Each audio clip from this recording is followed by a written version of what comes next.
Hi, I'm Aditya Jadhav, and behind me is an 11-year-old WagonR. It's a Maruti Suzuki car, which is quite reliable, and it's lived over a decade. So I'm gonna show you around it. Okay, for starters, here it is, and it's the usual boxy design, like how it is till date. I believe this is the earlier generations of WagonR, and it I mean, if you observe, there are just boxes everywhere. Okay, from the side profile, the vehicle is a rectangle. The windows, the front window and the rear window, as a matter of fact, even the rear quarter window is a rectangle. So that's there. Yeah. From the front, yeah, the vehicle it depicts a very tall boy stance from the front, and that is how it has always been. The vehicle has always been. Offered you a big cabin, and well, the side profile is very plain and bland. So is the front. There is nothing exciting. There is no chrome. There is nothing. The vehicle is a decade old, more than a decade old. It was designed way before that. So back then, chrome was never a big deal. Chrome was, I don't know. I don't even know if it was offered additionally or not. Anyway, so from the back, nothing exciting. No features. Just a plain rear hatch with body colored bumpers. I believe that was a big deal back then. And no wipers, crystal clear headlamp, crystal clear tail lamps. Okay, that's a big thing for the time. Yeah, however, in the front there is a little tinge of chrome, and the headlamps are clear lens, so it makes an appearance of being a little more chromish than the other competitors back in the day. I don't believe the competition was that harsh, but yeah, sales number always mattered. Anyway, so the front has one tiny slat of chrome. The headlamps are clear lens, which offer you a feeling of chrome, and there is provision for fog lamps, but this is, I believe, the mid trim, so it is not offered with it was never offered with a fog lamp. If you observe close, the design is so plain and bland that the wipers are completely open out there. Today's vehicles, the wipers are integrated in the design, so the hood extends somewhere up till here, or maybe the wipers go down under, but this vehicle the manufacturer never bothered. However, what I love about the side profile is, to add to the tall boy stance, there is this amazing roof rail. It's very utilitarian, but I don't know the Indian market ever appreciated this. But it's a positive to have something like this. So if you can manage for a roof rack, yeah, which would directly be bolted onto this, and then you can put your luggage or cycles or whatever you want to. Talking more about the side profile, there is just ditch in the design, which denotes that there should be a crash protector or a side door sill.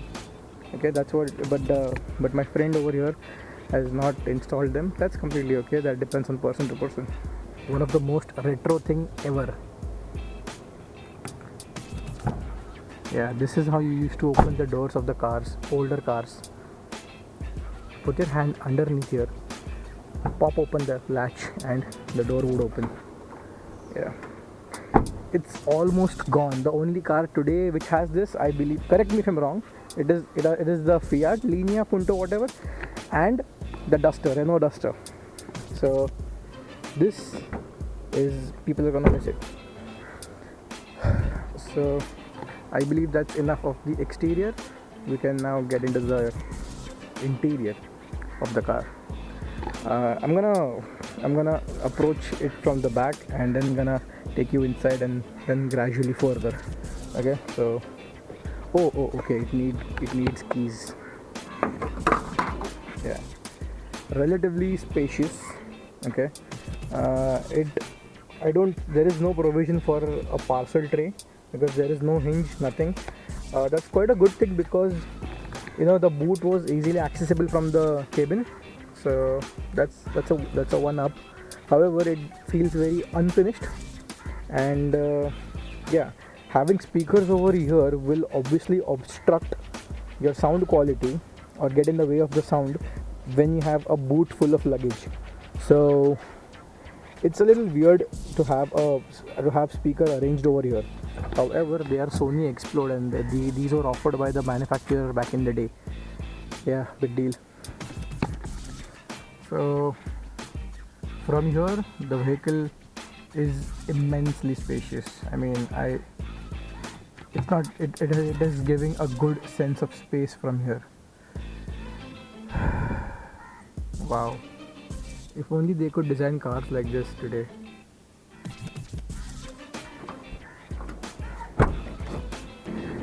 So approaching the back seat right now. Let me tell you something. The bench is set very high. It's above the front passengers, so you get a good sense of you get a good view of road from here. So that's a good thing. And once you have settled at the back, there is no sense of claustrophobia whatsoever, because the window line is at my elbow. Okay, it's at my elbow, so that's nice. I have a good view outside, I have a good view inside. It feels big, and the roof is not sloping downwards. It is just ascending, and it is adding to the headroom of the passengers at the back. That's exactly why, this was looked upon as a bigger car than the Maruti 800 or the Alto. It is not in specific a big car, but it surely offered a good sense of space than the 800 and the Alto. Hence, it was a tad premium than the two. Okay, but even talking about the premiumness, the seats are fabric. There is fabric on the door. You get wind-up windows, and you get a very tiny slat to put in your paperwork. There is no bottle holder. The max you get is this pouch where we had. Yeah, this is my Tropicana from 2 weeks ago. Sorry. Yeah. Fair knee room. That's completely okay. That the driver's seat is set to my driving position, so people at the back have to compromise for all reasons. Okay. So that's it from the back. The most luxury you get is these grab handles. Okay. But what I love about these grab handles are these are the fixed ones. They don't move along like the ones that we have today. Like, they have this looseness to them. This does not. These are just bolted onto the roof. That's something I like. Okay, so moving to the front seat, the first bench. Okay, the front cabin. It's very plain and it's very bland. Okay. I'm gonna hold the camera at the driver's head. So this is where the driver is gonna have his eyes, and you can see the peripheral vision of the driver covers the mirror, the wing mirror, the rear view mirror, the instrument cluster, a good view of the road, and a good view outside what is happening. Okay, as a matter of fact, when it comes to humans, I also get a little bit of that view. So the left wing mirror is also covered, and the windows of this car, this hatchback, they are so big that you can never have you can never have a feeling of claustrophobia. There are times when I sit into this car, and I get this feeling that I'm in a rickshaw, because the windows are so big. They're so big that I feel I'm not cocooned that well. The cocooned feeling that you get in a car, it's just not there with this. That's a good thing for many, because it will reduce your travel fatigue, but nonetheless, it's cool. It's nice. It's a big positive. Okay, now coming to the dashboard, it's hard plastic everywhere. Okay, you can touch it, you can feel it, you can see it through the color. What I like about the dashboard is the AC controls. The AC controls, or this is not a climate control, this is just HVAC, heat, ventilator, HVAC, heat, air conditioning system, HVAC system. So this system has been given the priority, and the music system is actually placed lower. Yeah, this music system dates back to the time when manufacturer offered aftermarket music system. You know, this is a Sony one-din deck from the Sony Explode series. Okay, take a closer look. So it could have been a 2-din deck, but they did not choose to put in a 2-din deck, and instead they made the second din as the storage bin over there. Apart that, the controls are minimum. There are just 3 knobs in the center console and a deck. There are 2 dummy switches, if you can observe. There are 2 dummy switches. They don't do anything. They just don't do anything. They are just there for some odd reason.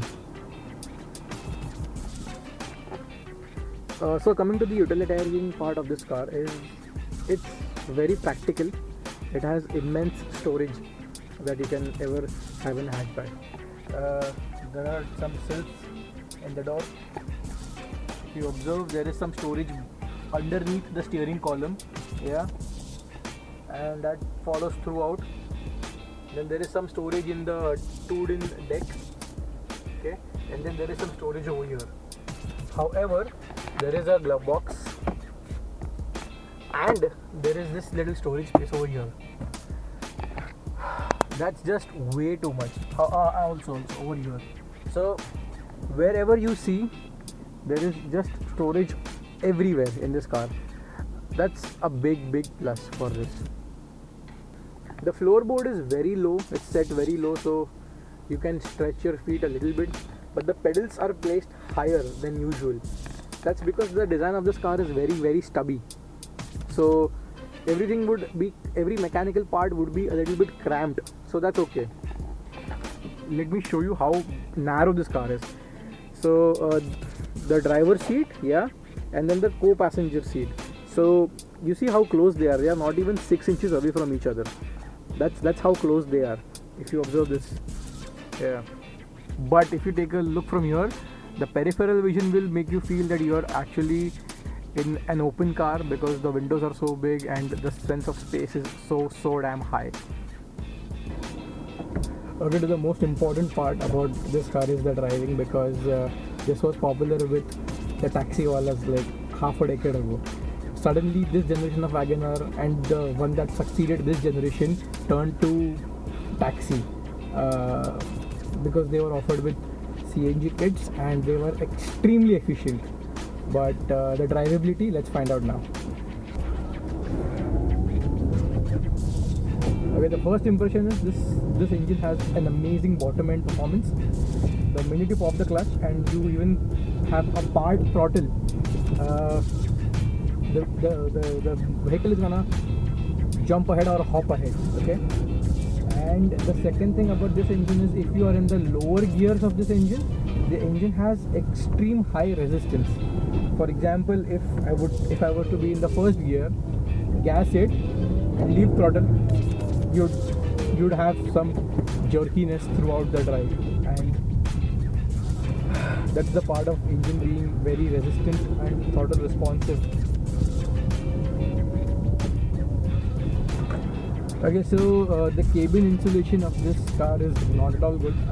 I don't think so there is any sort of cabin insulation in the car, because I can hear every mechanical part through it. Let's see if the camera catches it or not.